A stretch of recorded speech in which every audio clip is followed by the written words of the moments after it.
ከ22 ዓመታት በኋላ ተመልሶ የተገኘው የመድፉ መንደር ሰዎች ዘውድ የተሞሸረውና ወደ ንግስናው የተመለሰው አርሰናል ለታሪክ ሙዚየም መቀመጥ የሚገባው የዴክላን ራይስ ንግግር ኢትስ ኖት ደን ገና አላበቃም። ከምሽቱ ፌሽታ በኋላ አይ ቶልድ ዩ ኦል ኢትስ ደን ለሁላችሁም ነግሬያችኋለሁ አልቋል። የመድፉ የልምምድ መልበሻ ክፍል ፈንጠዚያም የሻምፒዮኖቹ የአርሰናል ተጫዋቾች በሶባህ ሪያሊቲ ያስመለከቱን ጫፍ የደረሰ የደስታ ቅጅም አይወስድሽም እያሉ የሚለው የአብዱኪያር ዘፈን ግብዣ ደስ አይሉም ወይ አያስቀኑም ወይ? ሙሽሪት ሙሽራው ሆነው አንድ ላይ አትሸኙትም ወይ? ሊሄዱ አይደለም ወይ? እንመርቃቸው ጎጆ ጭናቸው በጉጉት ሲጠበቅ የከረመው የመጨረሻው ሳቅ በአርሰናል ተስቋል። የ22 ዓመታት ረሃብ በሰርግ ድግስ ተቀማጥሎ በሙሽራ ዜማ ተሸኝቷል። ሚዜነቱም አብቅቷል። የ22 ዓመታት ናፍቆት፣ የ22 ዓመታት ረሃብ፣ የ22 ዓመታት መጠማት፣ ሁለት አስርት ዓመታት ሙሉ መሰደብና ማፌዣ ሙድ መያዣ መሆን በደጋፊ ብሽሽቅ ወቅት ሜዳው ላይ መልስ የሌለው የታሪክ ሰበዝ ተመዞ እናንተ ድርቅ የምታችሁ እየተባለ ተረቱ የሚወጣበት በመውደቁ ምክንያት ከሚታዘንለት ይልቅ መሳቂያና መሳለቂያ መሆን የቀናው በቁስሉ ላይ እንጨት እየተሰደደበት መከራውን የሚበላውና አሳሩ በስቶ የኖረው አርሰናል በመጨረሻ ዋንጫውን በላ። ሚካኤል አርቴታና ልጆቹ ለመድፉ መንደር ሰዎች የማይረሳ ደስታ ሰጥተው ስማቸውን በወርቅ ቀለም አጻፉ። ለዘመናት ተጣብቆ የቆየው የጸኑ ደጋፊዎች ህልም በአንድ የደስታ ምሽት ታሪክ ተቀየረ። በኢትዮጵያ የጊዜ ቀመር ሰዓትና ቀን አቆጣጠር ግንቦት 11 ቀን 2018 ዓ.ም ምሽት 5 ሰዓት ከ24 ላይ አርሰናል የ2025-26 የውድድር ዘመን የእንግሊዝ ፕሪሚየር ሊግ ሻምፒዮን ሆነ። ዓለም በአርሰናል ደጋፊዎች ደስታ ጭንቅ ጥብብ ብሏታል። አሁን ሙሉ ለሙሉ የለንደን ሰማይ ወደ ቀይነት ተቀይሯል። አሁን ለንደን ነጭም ሰማያዊም አይደለችም። ነጭ መጣፊያዎች ሽው የተደረጉበት ቀይ ቀለም ብቻ ነች። ምክንያቱም የመድፈኞቹ የትንሣኤ ብርሃን ከ22 ዓመታት በኋላ በቪታሊቲ ስቴዲየም ፈንጥቋልና ነው። አርሰናል ትላንት በበርንማውዝ ስቴዲየም ቪታሊቲ በተመዘገበ የጨዋታ ውጤት ሲቲ ነጥብ መጣሉን ተከትሎ የዋንጫ ዕድሉ ለዓለም ተበስሯልና ነው የእግር ኳስ አፍቃሪያን የማይረሱት ምሽት ነው። በርንማውዝ ተጫውቶ አርሰናል ሻምፒዮን ሆነ። የሚካኤል አርቴታ የልጅነት ወዳጁ የበርንማውዙ አሰልጣኝ አርቢዮላ ቀንደኛ ተፎካካሪውን ነጥብ አስጥሎ እንኳን ደስ አለ ብሎታል።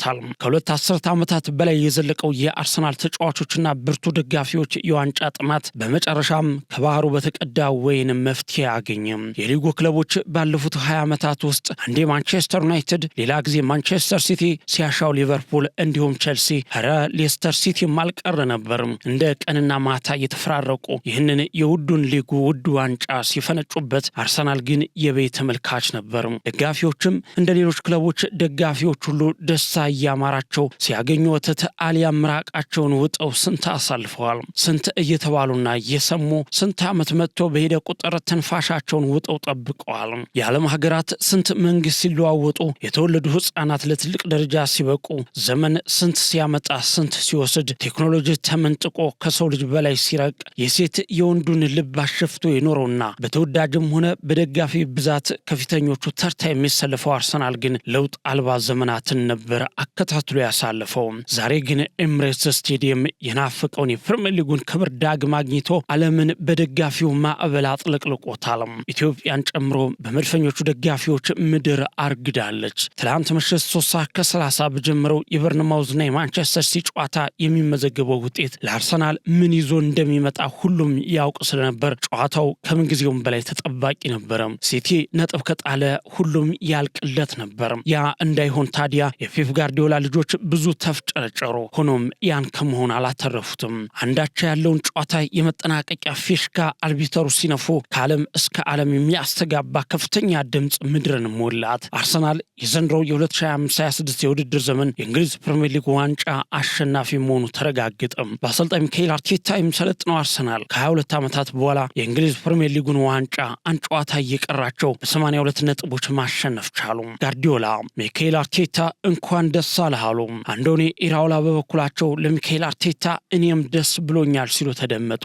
የማንቸስተር ሲቲ አሰልጣኝ ፔፕ ጋርዲዮላ አሰልጣኝ ሚካኤል አርቴታ ዋንጫው ይገባው እንደነበረ ሲናገሩ አርቴታ እንኳን ደስ አለህ፣ እሱ የተለየ ሰው ነው ሲሉ ገልጸዋል። አክለውም ይሄ ፕሪሚየር ሊግ ስኬትና ክብር ለአርቴታ ይገባዋል በማለት ሲያወድሱ ማንቸስተር ሲቲን ነጥብ ያስጣለው የበርንማውዝ አሰልጣኝ የሆኑት አንዶኒ ኢራኦላ በበኩላቸው አርቴታና አርሰናል እንኳን ደስ አላችሁ ብለዋል። ለነሱ በጣም ደስተኛ ነኝ ሲሉም ጨምረው ተናግረዋል። አሰልጣኝ ፔፕ ጋርዲዮላ ግን ዋንጫውን እንዳጡት ካረጋገጡ በኋላ ትላንት ከወጣው የሰበር ዜና ተቃራኒ አስተያየት ሲሰጡ ተሰምተዋል።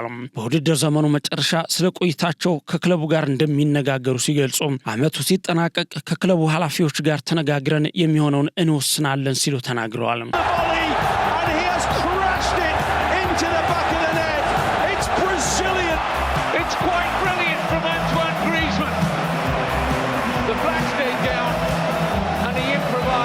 ደጋፊዎች በክለቡ እንዲቆዩ ስለመጠየቃቸው የተነሳላቸው ፔፕ ጋርዲዮላ እነሱ ይወዱኛል፣ እኔም እወዳቸዋለሁ፣ ክለቡንም እወዳለሁ ብለዋል። ቀጣይ ዓመት እንመለሳለን፣ ማንቸስተር ሲቲ ይመለሳል፣ እስከ መጨረሻው እንፎካከራለንም ሲሉ ተደምጠዋል።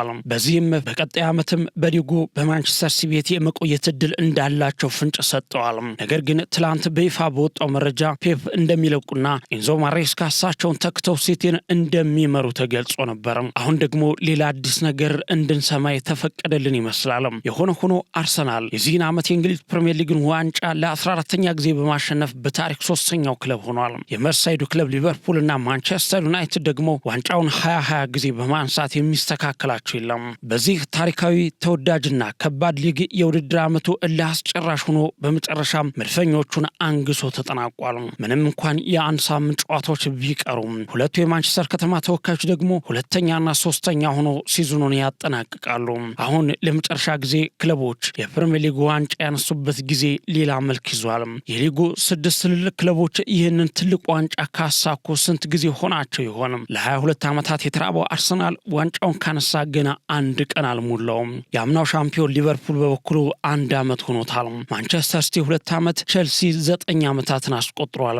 ማንቸስተር ዩናይትድ በበኩሉ በሰር አሌክስ ፈርጉሰን ጊዜ የቀረውን ዋንጫ ከመሳም ከራቆ 13 ዓመታት ተቆጥረዋል። ሌላኛውና በዚህ ዓመት እጅግ አሳዛኝም አስቂኝም ዓመት እያሳለፈ ያለው የዚህ ዓመት ዋንጫ ሻምፒዮኑ አርሰናል በሰሜን ለንደን ደርቢ ተፎካካሪ የሆነው ቶተንሃም ይህንን ዋንጫ ካሳካ 60 ዓመታት ተቆጥረዋል። እነዚህ ክለቦች በእንግሊዝ ፕሪሚየር ሊግ ትልቅ ተብለው ከ1 እስከ 6 የተቀመጡ ናቸው። ነገር ግን የቶተንሃም ሆትስፐርን ታላቅነት ብዙዎች ይቃወማሉ። እንዲያም ሆኖ በዚህ ሰዓት ላለመውረድ እየታገለ ያለ ቡድን ሆኗል።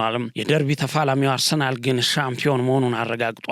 በመላው ዓለም በርካታ ተከታዮች ያሉት ተወዳጁ የእንግሊዝ ፕሪሚየር ሊግ የዘንድሮ የውድድር ዘመን በዚሁ የፊታችን እሁድ ይጠናቀቃል። አርሰናል የመጨረሻውን ጨዋታ በዕለቱ ከክሪስታል ፓላስ ጋር የሚከውን ሲሆን ዋንጫውን በዛው ይረከባል። የሚካኤል አርቴታ ልጆች ቀኑ አይደርስላቸውም ይሆን? ደጋፊው በጉጉት የሚጠብቀው ሌላኛው ቀን ነው። አንድ ሀገር የዓለም ዋንጫን ከማሳካት በላይ ይመስላል አርሰናላውያን በዚህ ዋንጫ ደስታን የሚጎነጩት። ምክንያቱም መድፈኞቹ ይህንን ዋንጫ ለማንሳት ምን ያህል ዋጋ እንደከፈሉ፣ እንደጣሩና እንደተሰቃዩ፣ ስንቴ ወድቀው እንደተነሱ የሚታወቅ ነው። ዋንጫው በእርግጥም በቀላሉ ወይም በአጋጣሚ የመጣ ሳይሆን 6 ዓመታት ሙሉ የተደከመበት ነው። በተለይ ባለፉት 4 ዓመታት አሰልጣኝ ሚካኤል አርቴታ ቡድኑን በትዕግስት የገነቡበትን የትረስት ዘ ፕሮሰስ ሂደትን የማመን ፍሬ ነው። በተለይ ካለፉት 3 ዓመታት በደንብ የተማረው አርሰናል በዚህ ዓመት በተለየ መንገድ በዝውውሩ ላይ ከፍተኛ ተሳትፎ አድርጎና ብዙ ነገሮችን ለውጦ ያጫወት መንገዱን ጭምር ሌላ ታሪክ ውስጥ አስገብቶ ነበር የመጣው። መድፈኞቹ ቀደም ሲል ወሳኝ ጨዋታዎች ላይ የመንሸራተት ባህሪ ነበራቸው። ዘንድሮ ግን በሜዳቸውም ሆነ ከሜዳቸው ውጪ እንደ ዋንጫ ቡድን መጫወትን ተለማምደዋል። አብዛኛውን ጊዜ ከብዙ ግቦች ይልቅ አንድ ግብ አስቆጥረው ጨዋታውን ተቆጣጥረው በመውጣት ተገንብተው ነበር። በተወሰነ ደረጃ የሚተቸውን የማጥቃት ኃይል በመከላከሉ ረገድ በተሻለ የገነቡት የማይታለፍ ግንብ ለዚህ አብቅቷቸዋል። ምክንያቱም በሊጉ ጥቂት ጎል የሚቆጠርበት ቡድን እንዲሆን አስችሏቸዋል። ደና ተከላካይ ካለህ ደና ግብ አስቆጣሪ ባይኖርህ እንኳን ዋንጫውን የመብላት እድል ከፍተኛ ነው የሚለውን የእግር ኳስ ብሂል በዚህ ዓመት መድፈኞቹ ተግብረውታል። ምንም እንኳ ተከላካዮቹ ከአጥቂዎቹ እኩል የሚመስል የግብ ተሳትፎ ቢኖራቸውም መሃል ሜዳውን እንዲፈነጭበት ሙሉ መብት የተሰጠውና የአምበልነት ማዕረጉን በክንዱ ያላጠለቀው ነገር ግን የቡድኑ መሪ የሆነው እንግሊዛዊ ዲክላን ራይስ የቡድኑ ሞተር በመሆን መከላከሉንና ማጥቃቱን በሚገርም ሁኔታ አስተሳስሮ ያመጣበት መንገድ ለባላንዶር ቀዳሚ እጩ ያደርገዋል። ሌላው የግብዘቡ የዴቪድ ራያ አስማተኛ እጆች ነው። 19 ጊዜ መረቡን ሳያስደፍር ወጥቷል። በዚህም በንጹህ ግብ ወይም ክሊንሽት በማስመዝገብ መውጣት መቻሉም የሊጉን ክብር ወሰን አድሷል። ራያም የወርቅ ዋንጫውን በክብር ወስዷል። ይህንን ለተከታታይ 3 ዓመታት ማድረግ ችሏል። ያ ትንሽ አንድ ብላቴና የ16 ዓመት ልጅ የሆነው ማክስ ዶማን በእድሜ ትንሹ የፕሪሚየር ሊጉን ዋንጫ ያሸነፈ ተጫዋች ሆኗል። ጎልማሳው አሰልጣኝ ሚካኤል አርቴታ በተጫዋችነት ዘመኑ ጥሮ ግሮ ያላሳካውን ዋንጫ በተፋላሚ ልጆቹ ጆሮውን መጨበጥ ችሏል። በሚገርም ታክቲኩና በተፋላሚ ልጆቹ የዋንጫውን ጆሮ መጨበጥ ቻለም። ይህ አሰልጣኝ ተጫዋቾቹን በሚያነሳሳበት መንገድ ተተችቷል። ፈሪ አሰልጣኝም ነው ተብሎ ተሳልቆበታል። የታል ፕሮሰሱ ተብሎም ተቀልዶበታል። አርቴታ አርሰናልን ካለቀቀ ዋንጫ አይበላም የሚሉ የክለቡ ደጋፊዎች ጭምር ዘምተውበት ነበር። ኤምሬትስን ከረገጠበት ቀን ጀምሮ የዛሬዋን ቀን በጉጉት የጠበቁም በርካቶች ናቸው። እሱም አላሳፍራቸውም። አርቴታ ያንን በትክክል አድርጎላቸዋል። ይህ እንደ ተጫዋችም እንደ አሰልጣኝም እንደ ክለብም እንደ ግልም እጅግ የተጠናከረ አቅም ያለው አርሰናል አሁን ሁሉንም የሚያስጨንቅ ክለብ ሆኗል።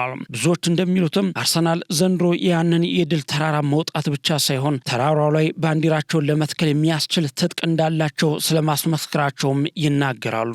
በእርግጥም አርሰናል ካለፈው ዓመት ስህተቱ ተምሮ ስብስቡን በማስፋቱ ተጫዋቾች ቢደክሙም ሆነ ቢጎዱ የሚተኩት ተጫዋቾች አቅም ተመሳሳይ ሆኗል። ሁለቱን ስፓኒያርዶ አሰልጣኞች ለተከታታይ ዓመታት ያፋጠጠው ይህ ሊግ በዚህ ዓመት ግን በመድፈኛው አርቴታ አሸናፊነት ተጠናቋል። ከመምህሩ ደቀ መዝሙሩ እንደሚባለው አርቴታ አሳዳጁን ፔፕ ጋርዲዮላን በጭንቅና በከፍተኛ ውጣ ውረድ ውስጥም ቢሆን የናፈቀውን ዋንጫ ለማግኘት ችሏል። ለንደን ቀይ ነች ተብሎ ተረጋገጠ። የኖርዝ ለንደን ፎር ኤቨር መዝሙር በኤምሬትስ ስቴዲየም ሰማይ ስር በድል አድራጊነት ተዘመረ። ይህ መዝሙር ደጋፊውን ከተጫዋቾች ጋር በማስተሳሰር ተጫዋቾቹ እስከ መጨረሻው ሰከንድ እንዲፋለሙ የሚያደርግ አስማተኛ የሞራል ስንቅ ነበር።